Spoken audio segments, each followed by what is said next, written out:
આજની થાળી છે સાંજની થાળી। મારી થાળી ઉપરથી તમને આઈડિયા મળશે કે તમારે બપોરે, રાત્રે, સવારે જમવામાં શું બનાવવું। આજે બહુ બધું જમવાનું છે।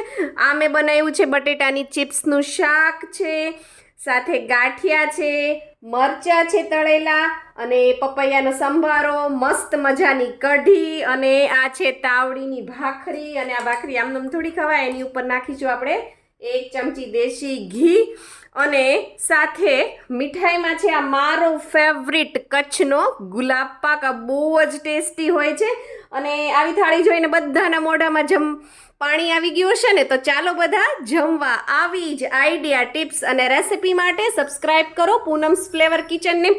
મારી ચેનલ ઉપર તમને ખાલી કુકિંગની થાળી જ નહીં, રેસિપીઝ જોવા મળશે, તમને beauty tips, hair mask, face mask, અને બહુ બધી ટિપ્સ, આઈડિયા બધું જ જોવા મળશે। તો જલ્દીથી એક લાઈક અને એક સબસ્ક્રાઇબ કરતા જાજો। થેન્ક યુ, આવજો।